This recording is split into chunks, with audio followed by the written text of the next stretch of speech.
सत साहिब भाइयों और बहनों, स्वागत है आपका आज के वीडियो में।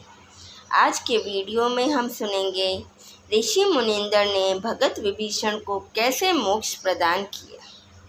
सूक्ष्म वेद में सच्चिदानंद घन ब्रह्म की वाणी में विनम्रता, उपकार, नम्रता, सत्य, दया और समर्पण जैसे कुछ गुणों का उल्लेख किया गया है जो भगवान को पाने के लिए भक्त में अवश्य होने चाहिए।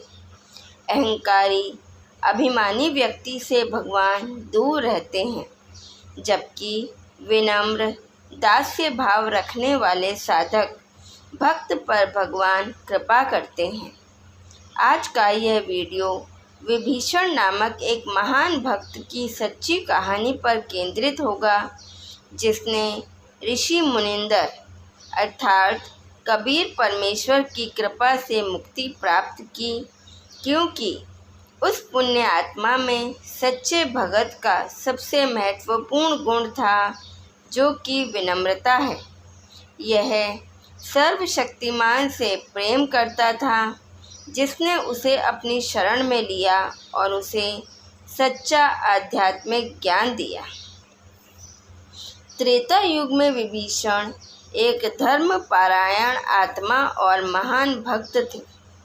वह पुलसत्व वंश के ब्राह्मण ऋषि विश्रवा के सबसे छोटे पुत्र थे और उनकी माँ कैकेसी एक राक्षसी थी। राक्षस जाति से संबंधित होने के बावजूद महान आत्मा विभीषण को अपने ब्राह्मण पिता से धार्मिकता और भक्ति के गुण विरासत में मिले थे। महाकाव्य रामायण में इस बात का प्रमाण मिलता है कि युद्ध में भगवान राम द्वारा रावण, उनके सबसे बड़े भाई की हार और मृत्यु के बाद विभीषण को लंका का राजा बनाया गया था। लंका में रावण, कुंभकर्ण और अन्य राक्षसों के विपरीत, जो कठोर तपस्या, हठ योग, ध्यान करने और त्रिदेवों, अर्ध देवताओं, विशेष रूप से भगवान शिव की पूजा करने जैसी मनमानी पूजा करते थे, उन्हें सर्वोच्च ईश्वर मानते थे, जिनकी पूजा पवित्र श्रीमद् भगवद गीता अध्याय 16 में निषिद्ध है। विभीषण भगवान कबीर के सच्चे उपासक थे, जो सहज समाधि करते थे, जो पवित्र शास्त्रों में सिद्ध पूजा का सही तरीका है, क्योंकि यह मोक्ष प्राप्त करने सत्पुरुष परम अक्षर ब्रह्म सर्वशक्तिमान कबीर देव को पाने का एकमात्र तरीका है। कबीर परमेश्वर अपने प्रिय आत्माओं को काल के जाल से मुक्त कराने के लिए चारों युगों में ब्रह्म काल के राज्य में वे सच्चे आध्यात्मिक ज्ञान का उपदेश देते हैं और सच्चे मोक्ष मंत्र प्रदान करते हैं, जिनके जाप से साधक मुक्ति प्राप्त करते हैं और अपने मूल निवास सतलोक में वापस जाते हैं। इस संदर्भ में कबीर परमेश्वर कहते हैं, सौचल चिदर मैं करूं अपने जन के काज। अर्थात परमेश्वर अपनी प्रिय आत्माओं को शरण में लेने के लिए अनेक लीलाएं करते हैं। इस संदर्भ में आदरणीय संत गरीबदास जी महाराज कबीर परमेश्वर के बारे में बताते हैं, गोता मारूं स्वर्ग में और जा बैठूं पाताल, गरीबदास ढूंढता फिरूं अपने हीरे मोतीलाल। भगवान स्वर्ग से पाताल तक काल के लोक में अपनी प्रिय आत्माओं को ढूंढते रहते हैं और उन्हें अपनी शरण में लेते हैं। तो विभीषण कबीर परमेश्वर की शरण में कैसे आए? त्रेता युग में कबीर परमेश्वर जी ऋषि मुनिंदर के रूप में प्रकट हुए। उन्होंने नल और नील को अपनी शरण में लिया, जो चचेरे भाई थे, और भगवान रामचंद्र की सेना में वास्तुकार और योद्धा थे। ऋषि मुनिंदर श्रीलंका गए। योजना अनुसार एक दिन ऋषि मुनिंदर जी सड़क से हटकर एक पेड़ के नीचे बैठे थे, जहाँ से चंद्र विजय नाम का एक पुण्य आत्मा जो प्रतिदिन सैर करने जाता था, हमेशा की तरह गुजर रहा था। वह एक भाट था। भाट समुदाय के लोग वह हैं जो अपने महलों में राजा रानियों की महिमा से संबंधित भजन गाते थे या कहानियाँ सुनाते थे और उनका मनोरंजन करते थे, जिसके लिए उन्हें जीविका चलाने हेतु कुछ पारिश्रमिक मिलता था। भगवत प्रेमी आत्माएं साधु संतों की ओर सहज ही आकर्षित हो जाती हैं। भगवान कहते हैं, साधु दर्शन राम का, मुख पर बसे सुहाग, दर्श उन्हीं को होते हैं जिनके पूर्ण भाग। कबीरा दर्शन संत के, परमात्मा आवे याद, और लिखे में वही समय, बाकी का समय बर्बाद। चंद्र विजय भट्ट ने ऋषि मुनिंदर जी के दर्शन किए। कबीर परमेश्वर के दर्शन मात्र से ही जीवात्मा को आनंद की अनुभूति होती है। यहाँ परमेश्वर कहते हैं, जिन मिले सुख उपजे, मिटे कोटि उपाय, भवन चतुर्दश ढूंढियो, वो परम स्नेही साथ। चंद्र विजय भाट को ऋषि मुनिंदर के दर्शन पाकर बहुत खुशी हुई। वह उनके पास गया, उन्हें प्रणाम किया और उनसे निवेदन किया कि वे उसके घर पधारें और उसे अपनी सेवा का अवसर दें। भगवान ने उसे सच्चा आध्यात्मिक ज्ञान दिया, दीक्षा दी और अपनी शरण में ले लिया। चंद्र विजय के बाद मुनिंदर रूप में कबीर परमेश्वर ने उसके बाकी 15 परिवार के सदस्यों को भी अपनी शरण में ले लिया।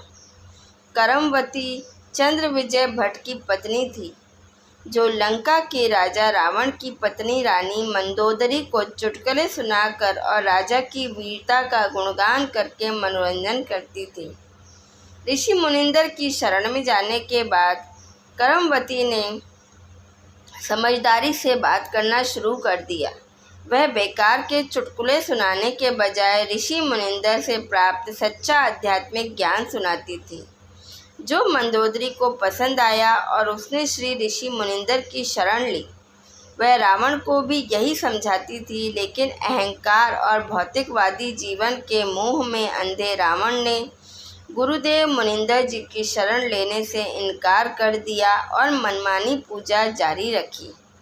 रानी मंदोदरी के देवर विभीषण एक धर्मात्मा थे, इसलिए जब मंदोदरी ने उन्हें ऋषि मुनिंदर और उसके द्वारा बताए गए सच्चे और अद्भुत आध्यात्मिक ज्ञान के बारे में बताया, तो विभीषण ने उनकी शरण में आने का फैसला किया। ऋषि मुनिंदर ने उन्हें दीक्षा दी। इस प्रकार विभीषण को सच्ची भक्ति प्राप्त हुई और वे एक दृढ़ भगत बन गए। मंदोदरी और विभीषण की विनम्रता के बारे में सुनकर लोग अक्सर आश्चर्य करते थे। जिस स्थान पर सभी राक्षस निवास करते थे, वहाँ मंदोदरी और विभीषण के नाम में ऐसे अच्छे विचार कहाँ से आए? विभीषण और मंदोदरी के मन में ऐसे पवित्र विचार कैसे आते हैं? अब लोग मंदोदरी और विभीषण दोनों की उदारता के पीछे के कारण पर विश्वास करेंगे। सच्ची भक्ति से साधक विनम्र और आज्ञाकारी बन जाता है, क्योंकि वह भगवान के विधान को समझ जाता है कि मनुष्य जन्म का एकमात्र उद्देश्य सच्ची भक्ति से मोक्ष प्राप्ति है। काल के लोक में बाकी सब झूठ है। भगवान को भक्त में आज्ञाकारिता और विनम्रता पसंद है, अहंकार नहीं। सच्चे उपासक विभीषण को रावण की हत्या के बाद उपहार के रूप में लंका का राज सिंहासन मिला, जिन्होंने इसे कठोर तपस्या के बाद प्राप्त किया था, जबकि विभीषण को यह इतनी आसानी से मिल गया। भगवान कबीर कहते हैं, जेतने राजपाट भी चाहिए, धर ले ध्यान हमारा। जो भी ब्रह्म काल के 21 ब्रह्मांडों में पृथ्वी पर एक समृद्ध जीवन की इच्छा रखते हैं, उसे केवल भगवान कबीर की कृपा से सभी सुख और आराम मिलेंगे, क्योंकि वे सुख के सागर और समृद्धि प्रदाता हैं। विभीषण ने हजारों वर्षों तक लंका पर शासन करते हुए परमेश्वर कबीर की कृपा से एक शानदार और शांतिपूर्ण जीवन बिताया और अंत में शाश्वत निवास सतलोक का स्थायी निवासी बन गया, जिसके लिए उसने सत्य भक्ति की, जिसमें विभीषण, रानी मंडोदरी, चंद्रविजय भट्ट, उनकी पत्नी करमवती और अन्य 16 सदस्य, जो कि परिवार के सदस्य और अन्य लंका के निवासी शामिल थे, जिन्होंने ऋषि मुनिंदर की शरण ली और अंतिम श्वास तक सत्य भक्ति की और मोक्ष प्राप्त किया। सभी सतलोक से उन्हें लेने आए, हवाई जहाज में उड़कर सतलोक गए। रावण का वध कबीर परमेश्वर की कृपा से हुआ, क्योंकि भगवान राम ऐसा करने में असमर्थ थे। लंका का राज सिंहासन, जो उसने अपने पूज्य भगवान शंकर की घोर तपस्या करके प्राप्त किया था, वह उसके साथ नहीं गया। वह सारा खजाना धरती पर ही छोड़कर खाली हाथ चला गया। सूक्ष्म वेद में इसका उल्लेख है। कबीर सर्व सोने की लंका थी वो रावण से रणधीरम, एक पलक में राज विराजे जाम के पड़े जंजीरम। पवित्र शास्त्रों के प्रमाणों से सिद्ध होता है कि तमोगुण शंकर का उपासक रावण काल के जाल में फंसा रहा और नरक को प्राप्त हुआ। सूक्ष्म वेद में इसका उल्लेख है। मरद गरद में मिल गए रावण से रणधीर, कंस के चाणूर से हिरण्याकुश बलबीर। जबकि कबीर परमेश्वर के सच्चे उपासक विभीषण मोक्ष प्राप्त करके सतलोक चले गए। इसलिए पवित्र श्रीमद् भगवद गीता में बताया है कि जिनकी बुद्धि 3 गुणों अर्थात रजोगुण ब्रह्मा, सतोगुण विष्णु तथा तमोगुण शिव की भक्ति से प्राप्त होने वाले क्षणिक सुख से हर ली गई है, वह राक्षस हैं, मनुष्यों में नीच हैं, दुष्कर्मी हैं, मूर्ख हैं, जो मेरी भक्ति भी नहीं करते। रावण एक विद्वान और राक्षस स्वभाव का था और अधूरे तथा नश्वर भगवान शंकर की पूजा करता था, इसलिए उसकी मृत्यु बहुत भयानक हुई। विभीषण दास भावना वाला था, इसलिए वह भगवान के विमान में बैठकर पूरे सम्मान के साथ अमरधाम चले गए। गीता ज्ञानदाता भगवान काल ब्रह्म कहता है कि केवल 1 या 2 दिन आत्माएं ही मुझे भजती हैं, क्योंकि उनको तत्वदर्शी संत नहीं मिला। वे महान आत्माएं मेरी अत्यंत निम्न प्राप्ति पर आश्रित रह गईं, उनकी पूर्ण मुक्ति नहीं हुई।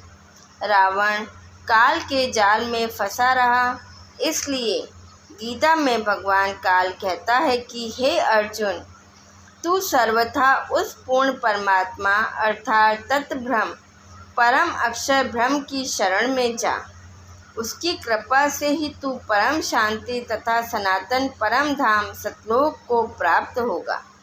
विभीषण परम अक्षर ब्रह्म की शरण में थे, इसलिए सनातन परम धाम शाश्वतम स्थान सतलोक में गए।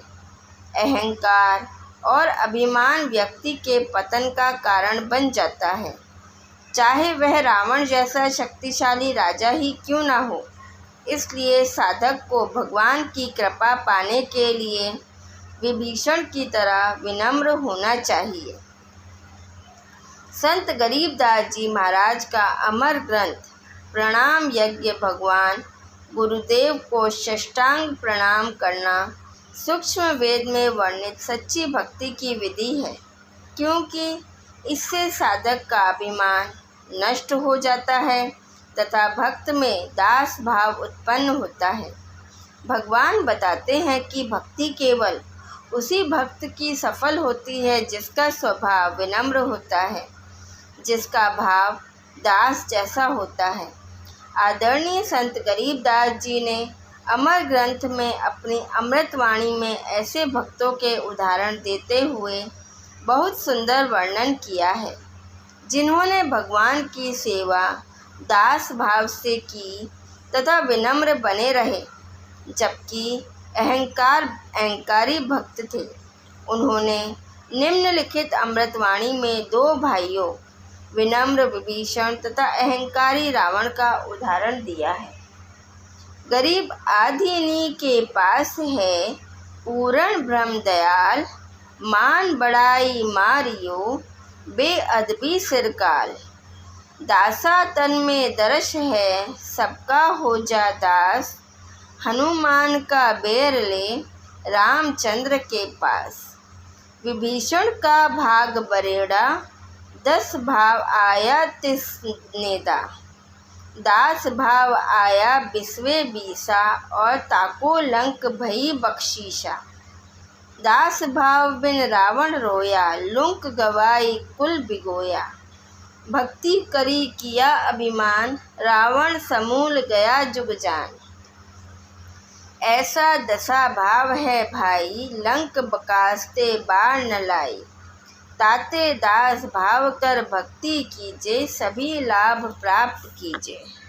उपरोक्त अमृतवाणी सूक्ष्म वेद से ली गई है, जिसका अर्थ है कि भक्त में दास्य भाव होना चाहिए, जिससे उसकी भक्ति सफल हो।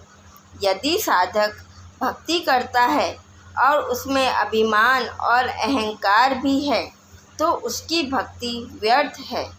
हनुमान जी का उदाहरण दिया गया है। वे श्री रामचंद्र जी के प्रति निष्ठावान और आज्ञाकारी थे, जिसके परिणाम स्वरूप वे श्री राम के प्रिय थे। रावण लंका का राजा था।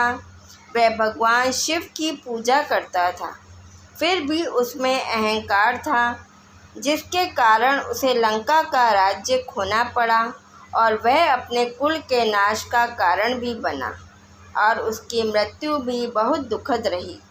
इसके विपरीत विभीषण विनम्र थे और उन्हें ऋषि मुनिंदर ने दीक्षा दी थी, जिन्होंने उन्हें भक्ति करने का सही तरीका बताया था, जो कि सहज समाधि है।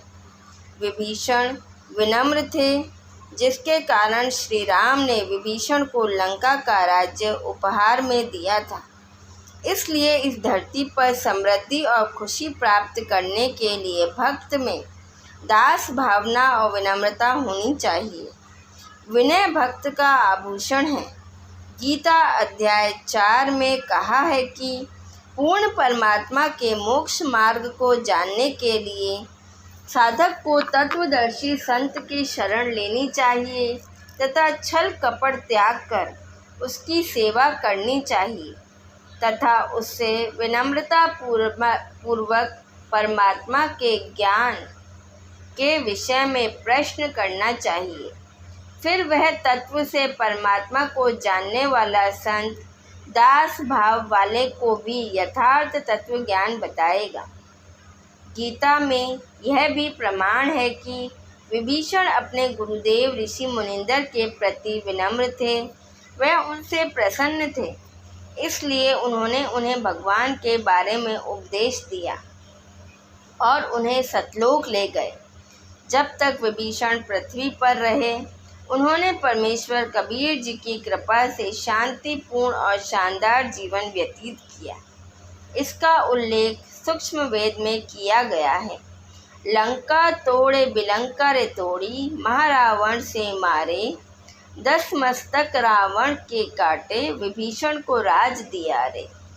संत गरीबदास जी महाराज के सूक्ष्म वेद अमर ग्रंथ साहिब अध्याय सुकर्मी पतिव्रता का अंग से गरीब संत दीवाने दरस की, युग युग भक्ति दिलास, सदा रामदास रहते हैं मन में मोती आस।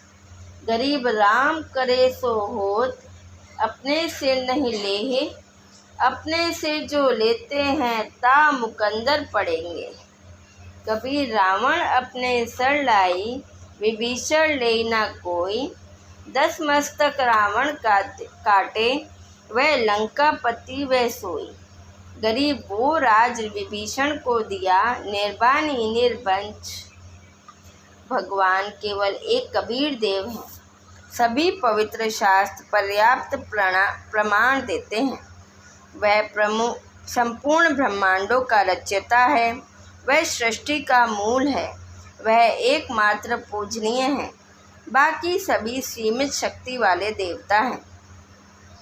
चाहे वह 7 अरब ब्रह्मांडों का स्वामी अक्षर पुरुष हो, या 21 ब्रह्मांडों का स्वामी शर पुरुष हो, या रजोगुण सतोगुण तमोगुण विभाग के प्रमुख ब्रह्मा विष्णु और महेश हो।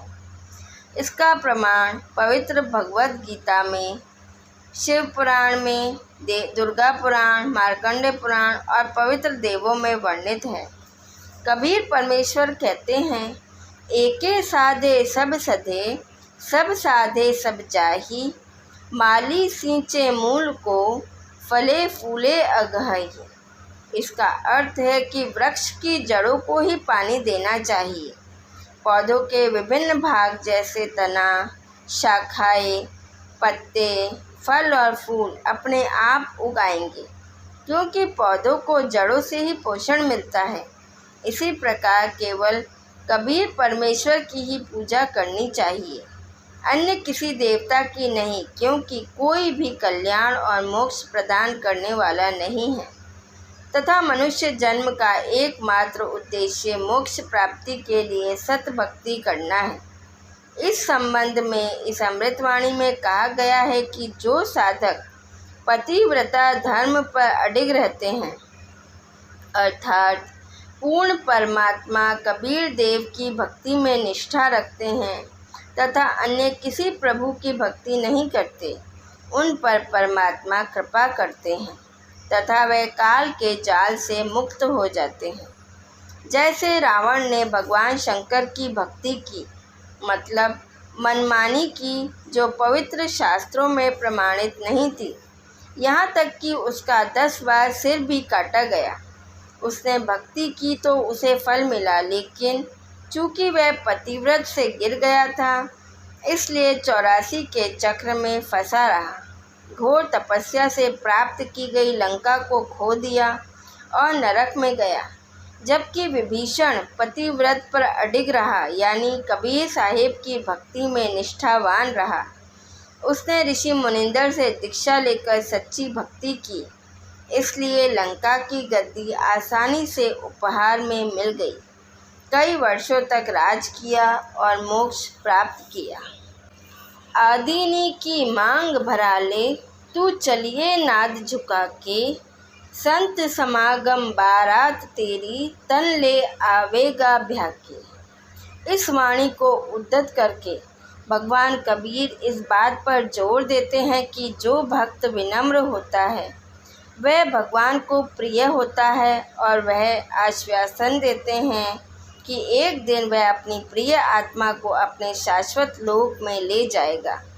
आगे भगवान कहते हैं, कबीरा ऊंची नाक को, अनिहट है संसार, ताते हरि हाथी किया, नाक दिया गज 4। हरिजन को ऊंचा नावे, तेरा जन्म उनका होए, 3 जगह टेढ़ा भये, ऊंचा ताके सोए। भगवान कहते हैं कि अहंकार साधक इस संसार में कष्ट भोगता है और 84 लाख योनियों में भटकता है। लंबी सूंड वाला हाथी या 3 कुबड़ वाला ऊंट बनता है।